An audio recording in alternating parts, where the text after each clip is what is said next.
Rome has spoken. Introduction. In the troubled times in which we live there is much muddled thinking, and it is to guide Catholics along the way of truth and justice that Rome speaks from time to time by way of encyclical letters to the clergy and laity. These letters of the popes lay down in clear and precise terms the ruling of the Church in matters of opinion as well as action, on questions of public importance, not only on moral issues but also on social and economic questions, for the Church has at heart not only the spiritual welfare of her children but their material good also. This booklet is an attempt to give in a handy form the official ruling of the Church on a few selected social and economic problems, by quoting from the actual words of the popes. The extracts are taken from the encyclicals of Leo XIII and Pius XI, and the references given should further study of the complete letters be desired. The Church does not disapprove of any lawful form of government. From the encyclical letter of Leo XIII, Sapientiae Christiani, January 10, 1890. The Church, the guardian always of her own right and most observant of that of others, holds that it is not her province to decide which is the best amongst many diverse forms of government and the civil institutions of Christian states, and amid the various kinds of state rule, she does not disapprove of any, provided the respect due to religion and the observance of good moral be upheld. By such standard of conduct should the thoughts and mode of acting of every Catholic be directed. There is no doubt but that in the sphere of politics ample matter may exist for legitimate difference of opinion, and that the single reserve being made of the rights of justice and truth, all may strive to bring into actual working the ideas believed likely to be more conducive than others to the general welfare. But to attempt to involve the Church in party strife, and seek to bring her support to bear against those who take opposite views, is only worthy of partisans. Religion should, on the contrary, be accounted by everyone as holy and inviolate, nay, in the public order itself of states, which cannot be severed from the laws influencing morals and from religious duties, it is always urgent, and indeed the main preoccupation, to take thought how best to consult the interests of Catholicism. Wherever these appear by reason of the efforts of adversaries to be in danger, all difference of opinion among Catholics should forthwith cease, so that like thoughts and counsels prevailing, they may hasten to the aid of religion, the general and supreme good, to which all else should be referred. A godless government self-condemned. From the encyclical letter of Leo XIII, Sapientiae Christiani, January 10, 1890. Nature did not fashion society with intent that man should seek in it his last end, but that in it and through it he should find suitable aids whereby to attain to his own perfection. If, then, a civil government strives after external advantages merely, and the attainment of such objects as adorn life, if in administering public affairs it is wont to put God aside, and show no solicitude for the upholding of moral law, it deflects woefully from its right course and from the injunctions of nature, nor should a gathering together and association of men be accounted as a commonwealth, but only as a deceitful imitation and make-believe of civil organization. The Church's opposition to communism. Owing to widespread muddled thinking which confuses the Labour Party with the Socialist and uses both terms as synonymous, Pius XI in his encyclical, Quadragesimo Anno, published in commemoration of the 40th anniversary of the encyclical of Leo XIII, Rerum Novarum, defines true socialism and states the reasons for the Church's opposition to it.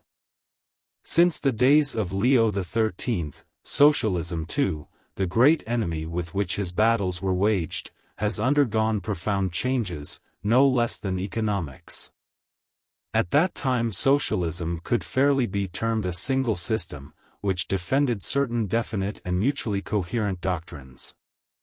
Nowadays it has in the main become divided into two opposing, and often bitterly hostile camps, neither of which, however, has abandoned the principle peculiar to socialism, namely, opposition to the Christian faith. Communism. One section of socialism has undergone approximately the same change through which, as we have described, the capitalistic regime has passed. It has degenerated into communism. Communism teaches and pursues a twofold aim: merciless class warfare, and complete abolition of private ownership, and this it does, not in secret and by hidden methods, but openly, frankly, and by every means, even the most violent. To obtain these ends, communists shrink from nothing and fear nothing, and when they have attained to power, it is unbelievable, indeed it seems portentous, how cruel and inhuman they show themselves to be. Evidence for this is the ghastly destruction and ruin with which they have laid waste immense tracts of Eastern Europe and Asia, while their antagonism and open hostility to Holy Church and to God Himself are, alas, but too well known and proved by their deeds. We do not think it necessary to warn upright and faithful children of the Church against the impious and nefarious character of communism. But we cannot contemplate without sorrow the heedlessness of those who seem to make light of these imminent dangers, and with stolid indifference allow the propagation far and wide of those doctrines which seek by violence and bloodshed the destruction of all society. Even more severely must be condemned the foolhardiness of those who neglect to remove or modify such conditions as exasperate the minds of the people and so prepare the way for the overthrow and ruin of the social order. Socialism. The other section, which has retained the name of socialism, is much less radical in its views. Not only does it condemn recourse to physical force, it even mitigates and moderates to some extent class warfare and the abolition of private property, if it does not reject them entirely. It would seem as if socialism were afraid of its own principles and of the conclusion drawn therefrom by the communists, and in consequence were drifting towards the truth which Christian tradition has always held in respect, for it cannot be denied that its programs often strikingly approach the just demands of Christian social reformers. Class warfare. Class warfare, provided it abstains from enmities and mutual hatred, is changing gradually to an honest discussion of differences, based upon the desire of social justice. If this is by no means the blessed social peace which we all long for, it can be and must be an approach towards the mutual cooperation of vocational groups. The war declared against private ownership has also abetted more and more in such a way that nowadays it is not really the possession of the means of production which is attacked, but that type of social rulership, which, in violation of all justice has been seized and usurped by the owners of wealth. This rulership in fact belongs, not to the individual owners, but to the state. If these changes continue, it may well come about that gradually the tenets of mitigated socialism will no longer be different from the program of those who seek to reform human society according to Christian principles. For it is rightly contended that certain forms of property must be reserved to the state, since they carry with them an opportunity of domination too great to be left to private individuals without injury to the community at large. Just demands and desires of this kind contain nothing opposed to Christian truth, nor are they in any sense peculiar to socialism. Those therefore who look for nothing else, have no reason for becoming socialists. Christian truth whole and entire. It must not be imagined, however, that all the socialist sects or factions which are not communist have, in fact or in theory, uniformly return to this reasonable position. For the most part they do not reject class warfare and the Christian abolition of property, but merely are more moderate in regard to them. Now, when false principles are thus mitigated and in some sense waived, the question arises, or is unwarrantably proposed in certain quarters, whether the principles of Christian truth also could not be somewhat moderated and attenuated, so as to meet socialism, as it were, halfway upon common ground. Some are enticed by the empty hope of gaining in this way the socialists to our cause. But such hopes are vain. Those who wish to be apostles amongst the socialists should preach the Christian truth whole and entire, openly and sincerely, without any connivance with error. If they wish in truth to be heralds of the gospel, let their endeavor be to convince socialists that their demands, in so far as they are just, are defended much more cogently by the principles of Christian faith, and are promoted much more efficaciously by the power of Christian charity. But what if, in questions of class war and private ownership, socialism were to become so mitigated and amended, that nothing reprehensible could any longer be found in it? Would it by that very fact have laid aside its character of hostility to the Christian religion? This is a question which holds many minds in suspense, and many are the Catholics who, realizing clearly that Christian principles can never be either sacrificed or minimized, seem to be raising their eyes towards the Holy See, and earnestly beseeching us to decide whether or not this form of socialism has retracted so far its false doctrines that it can now be accepted without the loss of any Christian principle, and be baptized into the Church.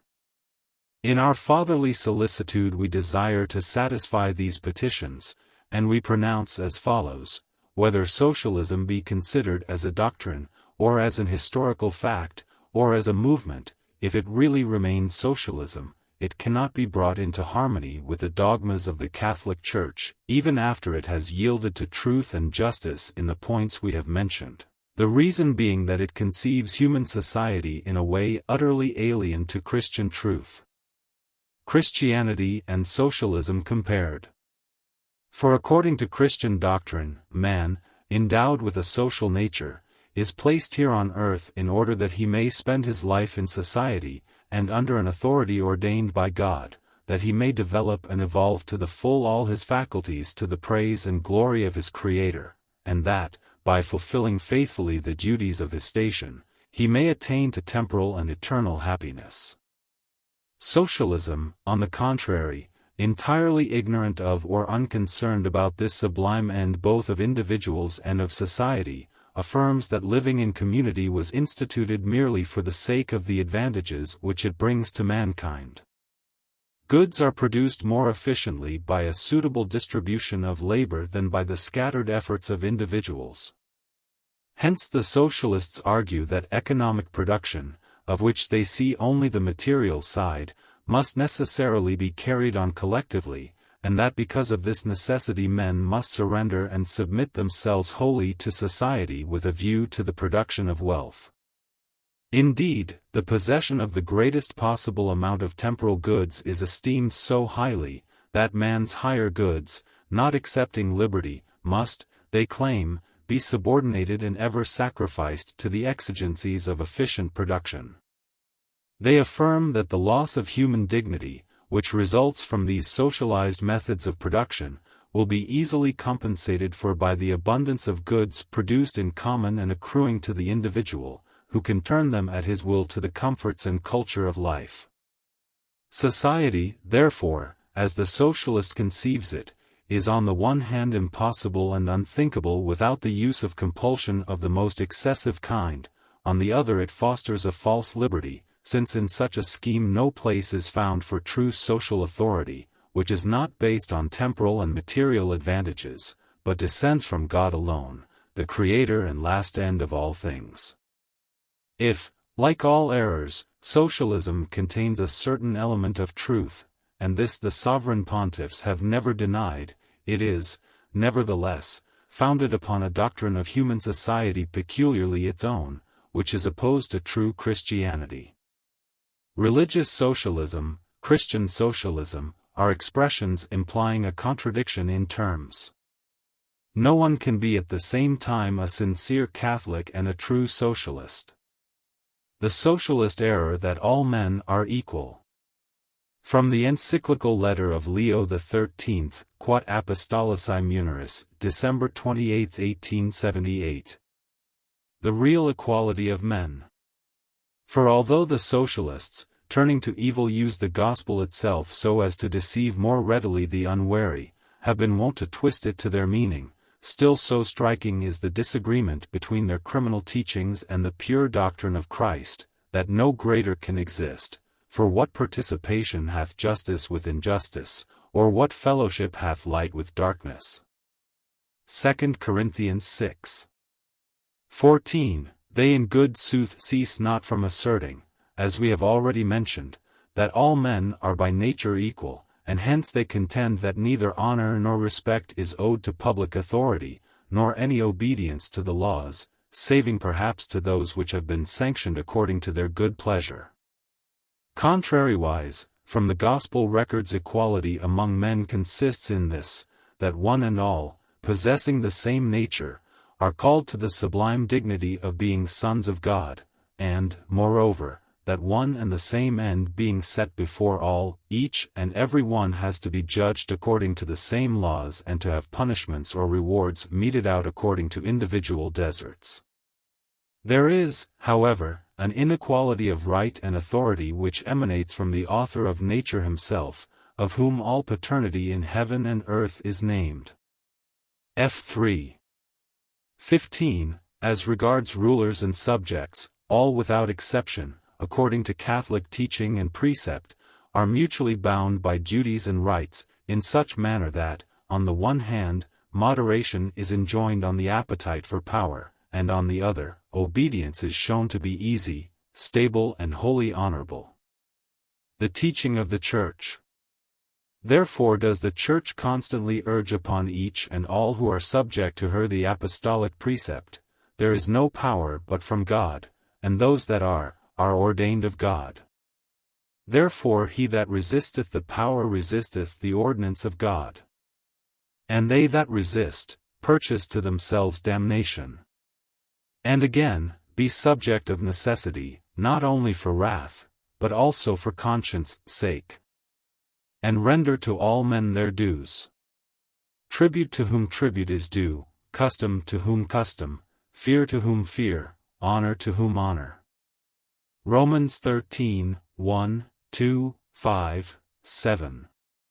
For he who has created and governs all things has in his provident wisdom so disposed them that the lowest attain to their end by the middlemost, and the middlemost by the highest. Just then, as the Almighty willed that, in the heavenly kingdom itself, the choirs of angels should be of different ranks, subordinated the one to the other, again, just as in the Church God has established different grades of orders with diversity of functions, so that all should not be apostles, all not prophets, all not doctors. 1 Corinthians 12. 29. So also has he established in civil society many orders of varying dignity, right and power. And this to the end that the state, like the Church, should form one body comprising many members, some excelling others in rank and importance, but all alike necessary to one another and solicitous for the common welfare. On the same subject, from the encyclical of Leo XIII, Rerum Novarum, May 15, 1891. Men different by nature. It must be first of all recognized that the condition of things inherent in human affairs must be borne with, for it is impossible to reduce civil society to one dead level.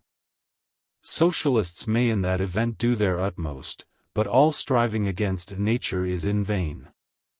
There naturally exist among mankind manifold differences of the most important kind. People differ in capacity, skill, health, strength, and unequal fortune is a necessary result of unequal condition.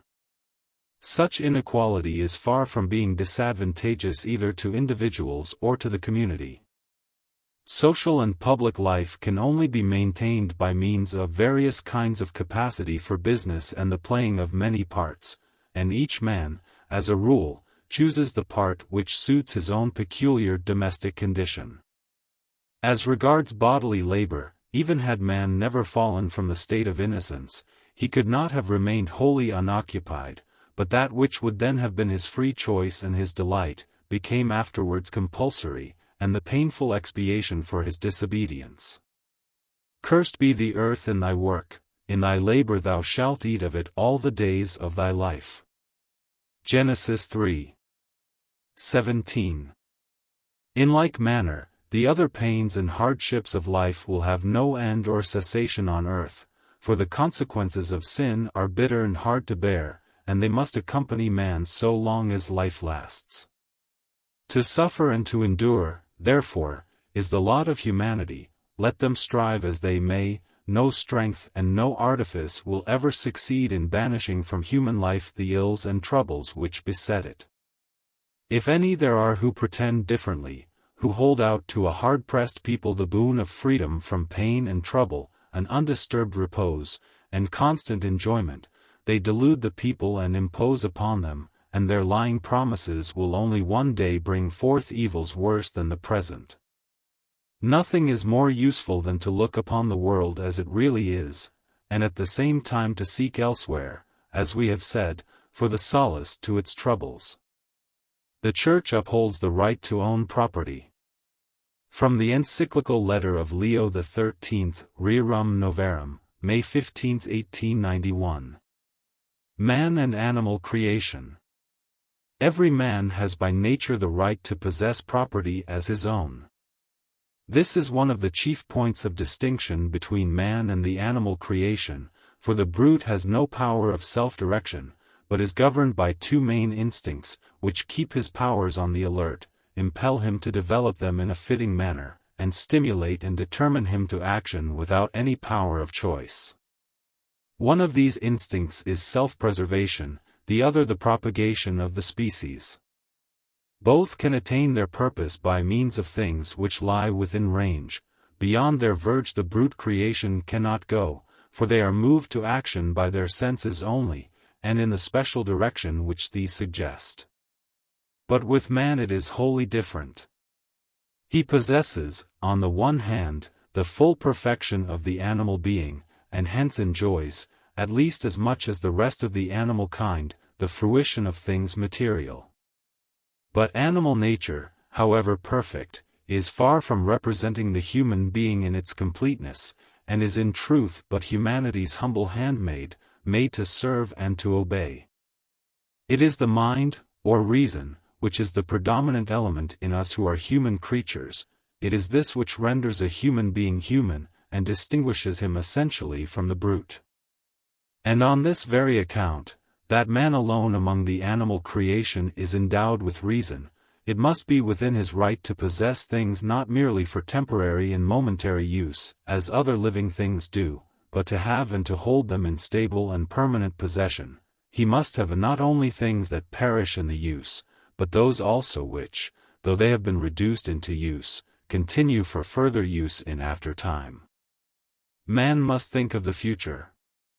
This becomes still more clearly evident if man's nature be considered a little more deeply. For man, fathoming by his faculty of reason matters without number, linking the future with the present, and being master of his own acts, guides his ways under the eternal law and the power of God, whose providence governs all things. Wherefore it is in power to exercise his choice not only as to matters that regard his present welfare, but also about those which he deems may be for his advantage in time yet to come. Hence man not only should possess the fruits of the earth, but also the very soil, inasmuch as from the produce of the earth he has to lay by provision for the future. Man's needs do not die out, but forever recur. Although satisfied today, they demand fresh supplies tomorrow. Nature accordingly must have given to man a source that is stable and remaining always with him from which he might look to draw continual supplies. And this stable condition of things he finds solely in the earth and its fruits. Man precedes the state. There is no need to bring in the state. Man precedes the state, and possesses, prior to the formation of any state, the right of providing for the sustenance of his body. The fact that God has given the earth for the use and enjoyment of the whole human race can in no way be a bar to the owning of private property. For God has granted the earth to mankind in general, not in the sense that all without distinction can deal with it as they like, but rather that no part of it was assigned to any one in particular, and that the limits of private possession have been left to be fixed by man's own industry, and by the laws of individual races. Moreover, the earth, even though apportioned among private owners, ceases not thereby to minister to the needs of all, inasmuch as there is no one who does not sustain life from what the land produces. Those who do not possess the soil, contribute their labor, hence it may truly be said that all human subsistence is derived either from labor on one's own land, or from some toil, some calling which is paid for either in the produce of the land itself, or in that which is exchanged for what the land brings forth. Here again, we have further proof that private ownership is in accordance with the law of nature. Truly, that which is required for the preservation of life, and for life's well-being, is produced in great abundance from the soil, but not until man has brought it into cultivation and expended upon it his solicitude and skill.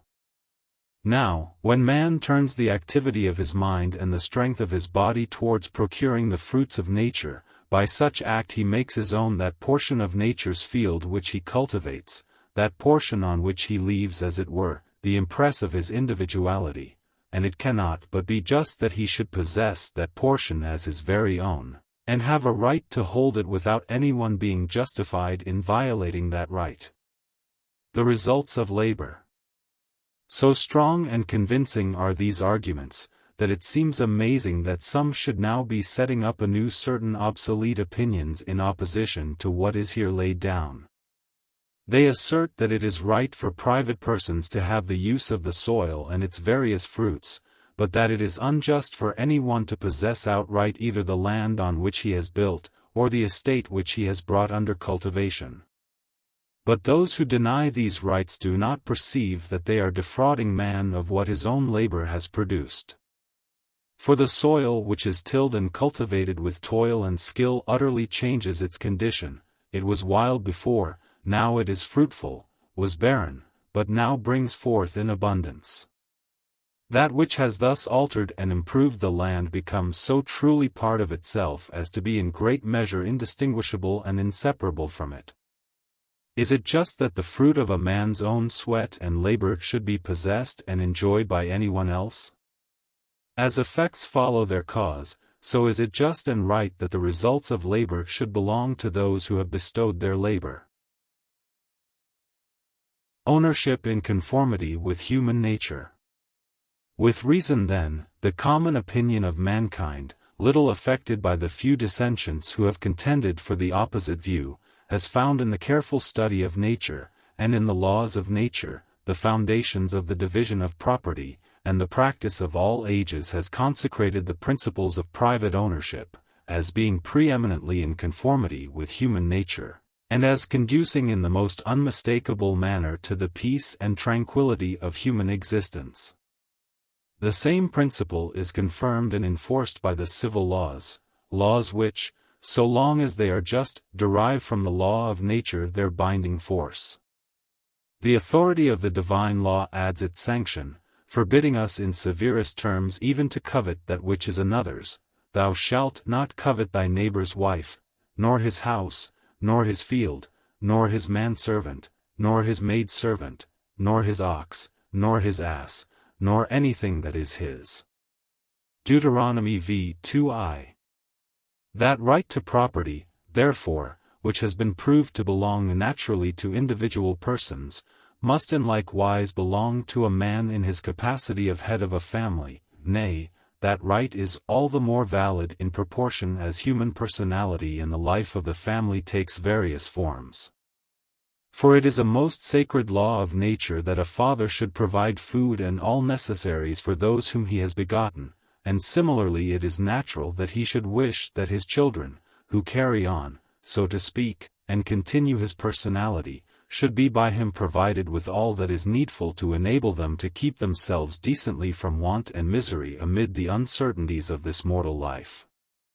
Now, in no other way can a father effect this except by the ownership of productive property, which he can transmit to his children by inheritance. A family, no less than a state, is, as we have said, a true society, governed by an authority peculiar to itself, that is to say, by the authority of the father. Provided, therefore, the limits which are prescribed by the very purposes for which it exists be not transgressed, the family has at least equal rights with the state in the choice and pursuit of the things needful to its preservation and its just liberty. The Church teaches that class war is wrong. From the encyclical of Leo XIII, Rerum Novarum, May 15, 1891. A false notion. The great mistake made in regard to the matter now under consideration, is to take up with the notion that class is naturally hostile to class, and that the wealthy and the working men are intended by nature to live in mutual conflict. So irrational and so false is this view, that the direct contrary is the truth. Just as the symmetry of the human frame is the result of the suitable arrangement of the different parts of the body, so in a state is it ordained by nature that these two classes should dwell in harmony and agreement, so as to maintain the balance of the body politic.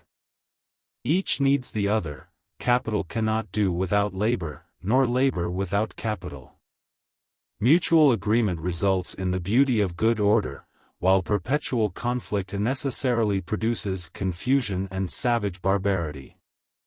Now in preventing such strife as this, and in uprooting it, the efficacy of Christian institutions is marvelous and manifold. First of all, there is no intermediary more powerful than religion, whereof the Church is the interpreter and guardian, in drawing the rich and the working class together, by reminding each of its duties to the other, and especially of the obligations of justice. Thus religion teaches the laborer and the artisan to carry out honestly and fairly all equitable agreements freely entered into, never to injure the property, nor to outrage the person of an employer, never to resort to violence in defending their own cause, nor to engage in riot or disorder, and to have nothing to do with men of evil principles, who work upon the people with artful promises of great results, and excite foolish hopes which usually end in useless regrets and grievous loss. The dignity of the workman.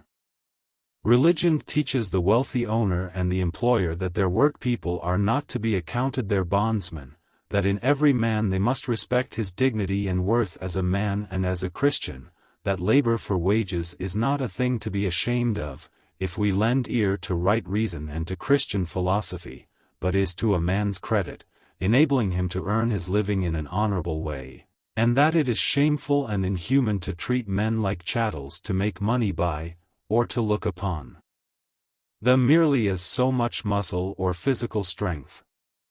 Again, the Church teaches that, in dealing with the workingman, religion and the good of his soul must be kept in mind. Hence the employer is bound to see that the worker has time for his religious duties, that he be not exposed to corrupting influences and dangerous occasions, and that he be not led away to neglect his home and family, or to squander his earnings. Furthermore, the employer must never tax his workpeople beyond their strength, or employ them in work unsuited to their sex or age. Duties of the employer. His great and principal duty is to give everyone what is just.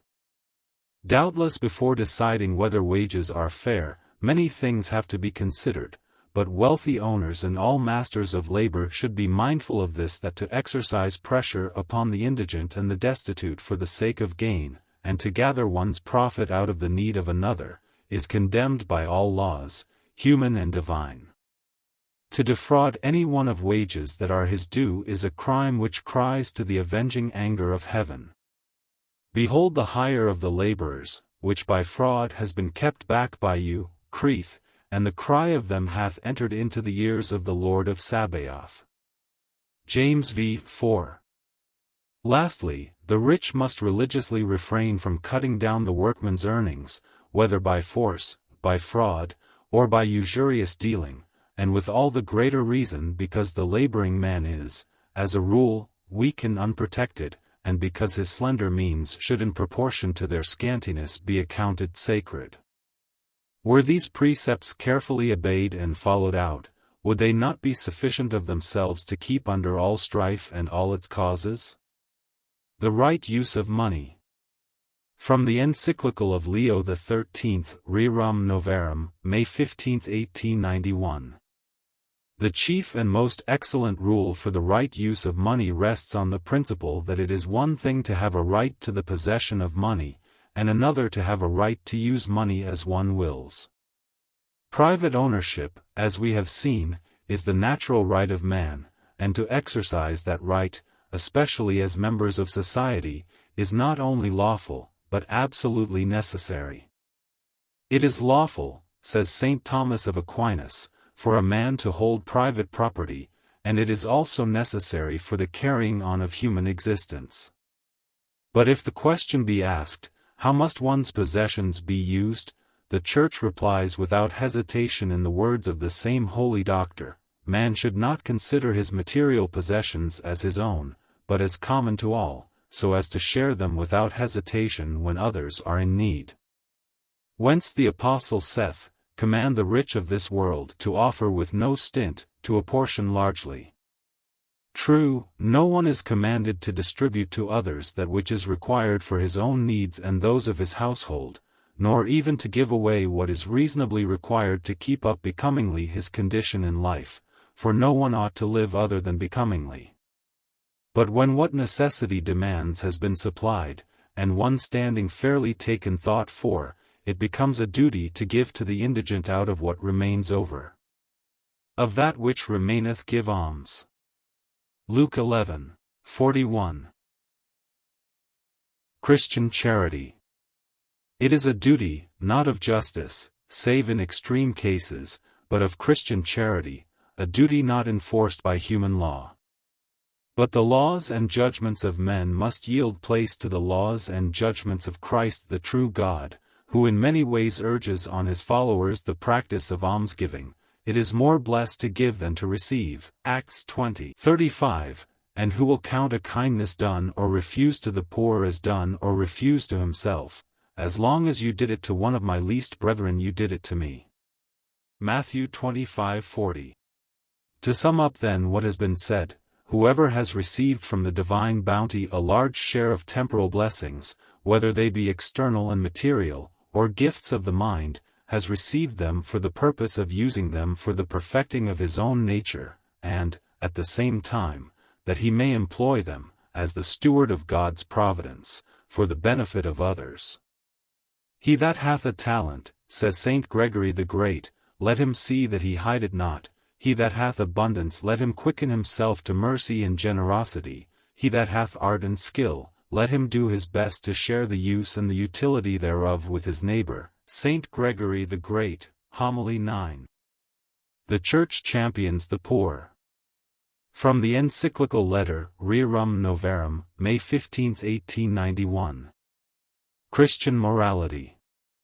Neither must it be supposed that the solicitude of the Church is so preoccupied with the spiritual concerns of her children as to neglect their temporal and earthly interests. Her desire is that the poor, for example, should rise above poverty and wretchedness, and better their condition in life, and for this she makes a strong endeavor. By the very fact that she calls men to virtue and forms them to its practice, she promotes this in no slight degree. Christian morality, when adequately and completely practiced, leads of itself to temporal prosperity, for it merits the blessing of that God who is the source of all blessings.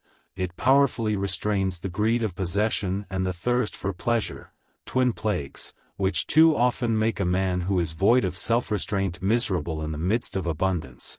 It makes men supply for the lack of means through economy, teaching them to be content with frugal living, and further, keeping them out of the reach of those vices which devour not small incomes merely, but large fortunes, and dissipate many a goodly inheritance. The early Christians. The Church, moreover, intervenes directly in behalf of the poor, by setting on foot and maintaining many associations which she knows to be efficient for the relief of poverty. Herein again she has always succeeded so well as to have even extorted the praise of her enemies. Such was the ardor of brotherly love among the earliest Christians that numbers of those who were in better circumstances despoiled themselves of their possessions in order to relieve their brethren, whence neither was there any one needy among them.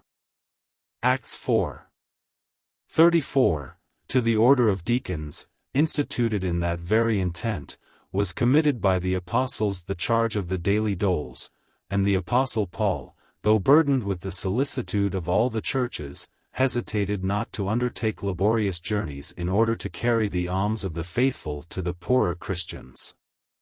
Tertullian calls these contributions, given voluntarily by Christians in their assemblies, deposits of piety, because, to cite his own words, they were employed in feeding the needy, in burying them, in the support of youths and maidens destitute of means and deprived of their parents, in the care of the aged, and the relief of the shipwrecked. Apologia Secunda, 39. The charity of the Church. Thus by degrees came into existence the patrimony which the Church has guarded with religious care as the inheritance of the poor. Nay, to spare them the shame of begging, the common mother of rich and poor has exerted herself to gather together funds for the support of the needy. The Church has aroused everywhere the heroism of charity, and has established congregations of religious and many other useful institutions for help and mercy, so that hardly any kind of suffering could exist which was not afforded relief. At the present day many there are who, like the heathen of old, seek to blame and condemn the Church for such eminent charity. They would substitute in its stead a system of relief organized by the state. But no human expedients will ever make up for the devotedness and self-sacrifice of Christian charity. Charity, as a virtue, pertains to the Church, for virtue it is not unless it be drawn from the Sacred Heart of Jesus Christ, and whosoever turns his back on the Church cannot be near to Christ. It cannot, however, be doubted that to attain the purpose we are treating of, not only the Church, but all human agencies must concur. All who are concerned in the matter should be of one mind and according to their ability act together. On strikes. From the encyclical of Leo XIII, Rerum Novarum, May 15, 1891. When workpeople have recourse to a strike, it is frequently because the hours of labor are too long, or the work too hard, or because they consider their wages insufficient. The grave inconvenience of this not uncommon occurrence should be obviated by public remedial measures, for such paralyzing of labor not only affects the masters and their workpeople alike, but is extremely injurious to trade and to the general interests of the public. Moreover, on such occasions, violence and disorder are generally not far distant, and thus it frequently happens that the public peace is imperiled. The laws should forestall and prevent such troubles from arising. They should lend their influence and authority to the removal in good time of the causes which lead to conflicts between employers and employed. The living wage. From the encyclical of Leo XIII, Rerum Novarum, May 15, 1891. We now approach a subject of great importance, and one in respect of which, if extremes are to be avoided, right notions are absolutely necessary. Wages, as we are told, are regulated by free consent, and therefore the employer, when he pays what was agreed upon, has done his part and seemingly is not called upon to do anything beyond. The only way, it is said, in which injustice might occur would be if the master refused to pay the whole of the wages, or if the workman should not complete the work undertaken. In such cases the state should intervene to see that each obtains his due, but not under any other circumstances. Two characters of labor. To this kind of argument a fair-minded man will not easily or entirely assent. It is not complete, for there are important considerations which it leaves out of account altogether. To labor is to exert oneself for the sake of procuring what is necessary for the various purposes of life, and chief of all for self-preservation. In the sweat of thy face thou shalt eat bread. Genesis 3:19. Hence a man's labor necessarily bears two notes or characters. First of all, it is personal, inasmuch as the force which acts is bound up with the personality and is the exclusive property of him who acts, and further, was given to him for his advantage. Secondly, man's labor is necessary, for without the result of labor a man cannot live, and self-preservation is a law of nature which it is wrong to disobey. Now, were we to consider labor merely in so far as it is personal, doubtless it would be within the workman's right to accept any rate of wages whatsoever, for in the same way as he is free to work or not, so is he free to accept a small wage or even none at all. But our conclusion must be very different if together with the personal element in a man's work we consider the fact that work is also necessary for him to live. These two aspects of his work are separable in thought, but not in reality. The preservation of life is the bounden duty of one and all, and to be wanting therein is a crime. It necessarily follows that each one has a natural right to procure what is required in order to live, and the poor can procure that in no other way than by what they earn through their work. A dictate of natural justice. Let the working man and the employer make free agreements, and in particular let them agree freely as to the wages. Nevertheless, there underlies a dictate of natural justice more imperious and ancient than any bargain between man and man, namely, that wages ought not to be insufficient to support a frugal and well-behaved wage-earner. If through necessity or fear of a worse evil the workman accept harder conditions because an employer or contractor will afford him no better, he is made the victim of force and injustice. In these and similar questions, however, such as for example, the hours of labor in different trades, the sanitary precautions to be observed in factories and workshops, etc., in order to supersede undue interference on the part of the state, especially as circumstances, times and localities differ so widely, it is advisable that recourse be had to societies or boards such as we shall mention presently, or to some other mode of safeguarding the interests of the wage earners, the state being appealed to, should circumstances require, for its sanction and protection. Thrift. If a workman's wages be sufficient to enable him comfortably to support himself, his wife and his children, he will find it easy, if he be a sensible man, to practice thrift, and he will not fail, by cutting down expenses, to put by some little savings and thus secure a modest source of income. Nature itself would urge him to this. We have seen that this great labor question cannot be solved, save by assuming as a principle that private ownership must be held sacred and inviolable. The law, therefore, should favor ownership, and its policy should be to induce as many as possible of the people to become owners. Excellent results. Many excellent results will follow from this, and first of all, property will certainly become more equitably divided. For the result of civil change and revolution has been to divide society into two widely differing castes. On the one side there is the party which holds power because it holds wealth, which has in its grasp the whole of labor and trade, which manipulates for its own benefit and its own purpose all the sources of supply, and which is even represented in the councils of the state itself. On the other side there is the needy and powerless multitude, sick and sore in spirit and ever ready for disturbance. If working people can be encouraged to look forward to obtaining a share in the land, the consequence will be that the gulf between vast wealth and sheer poverty will be bridged over, and the respective classes will be brought nearer to one another. A further consequence will result in the greater abundance of the fruits of the earth. Men will always work harder and more readily when they work on that which belongs to them, nay, they learn to love the very soil that yields in response to the labor of their hands, not only food to eat, but an abundance of good things for themselves and those that are dear to them. That such a spirit of willing labor would add to the produce of the earth and to the wealth of the community is self-evident. And a third advantage would spring from this: men would cling to the country in which they were born, for no one would exchange his country for a foreign land if his own afforded him the means of living a decent and happy life. These three important benefits, however, can be reckoned on only provided that a man's means be not drained and exhausted by excessive taxation.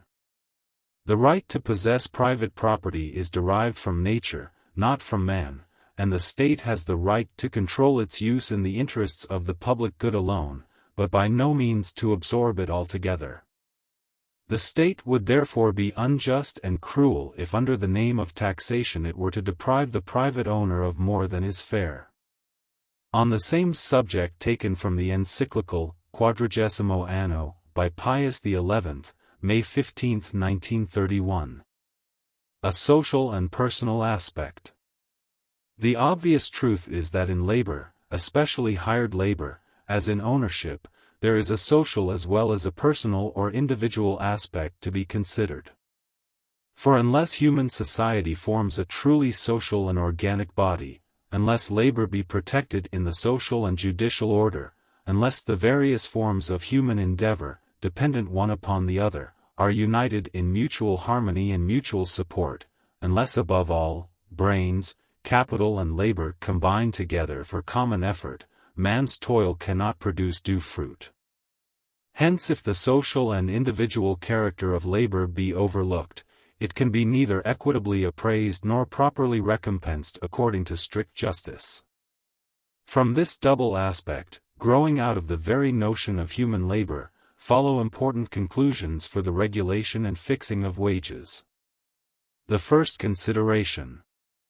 In the first place, the wage paid to the working man must be sufficient for the support of himself and of his family.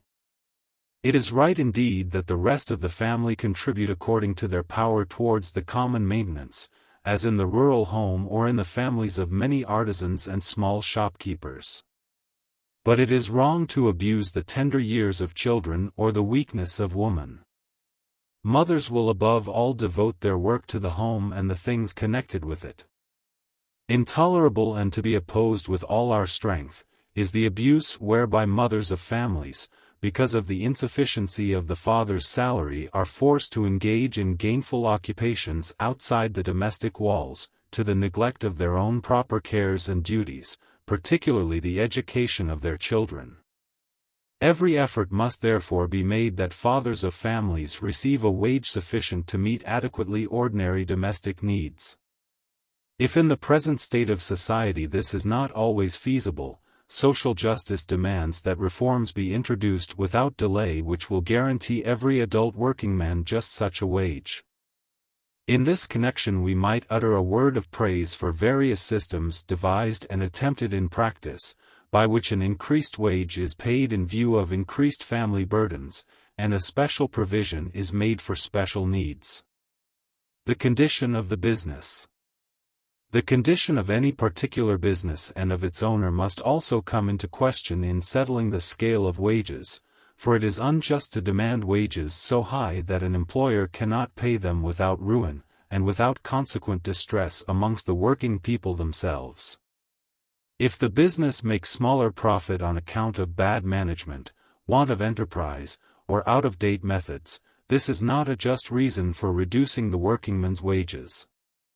If, however, the business does not make enough money to pay the workman a just wage, either because it is overwhelmed with unjust burdens, or because it is compelled to sell its products at an unjustly low price, those who thus injure it are guilty of grievous wrong, for it is they who deprive the workingman of the just wage, and force them to accept lower terms.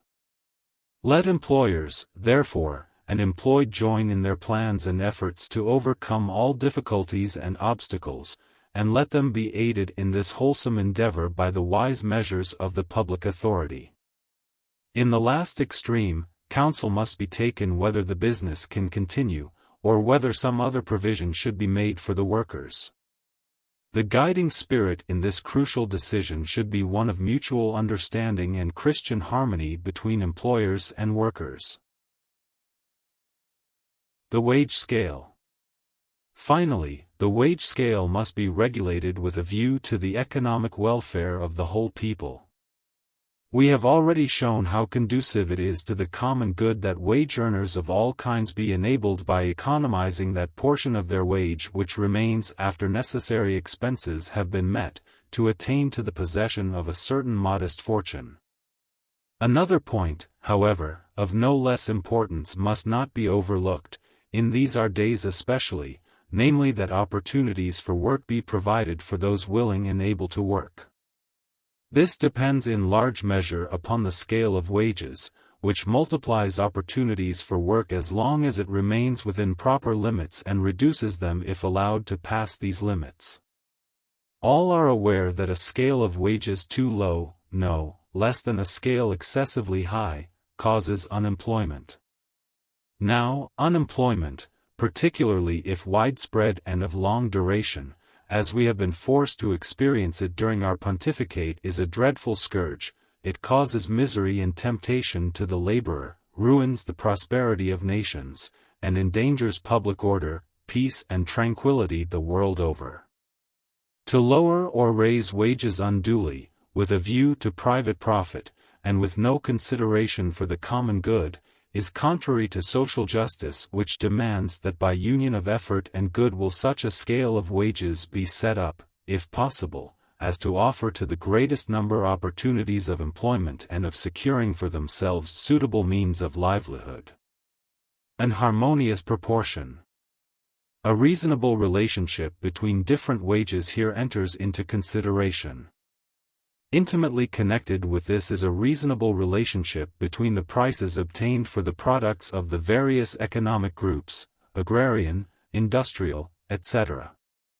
Where this harmonious proportion is kept, man's various economic activities combine and unite into one single organism and become members of a common body, lending each other mutual help and service.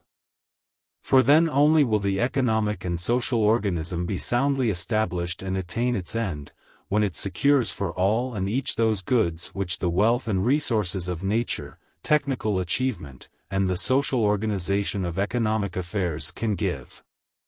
These goods should be sufficient to supply all needs and an honest livelihood, and to uplift men to that higher level of prosperity and culture which, provided it be used with prudence, is not only no hindrance but is of singular help to virtue. On the unjust claims of capital and of labor and the principle of just distribution. From the encyclical, 40º Anno, of Pius XI, May 15, 1931. Right order.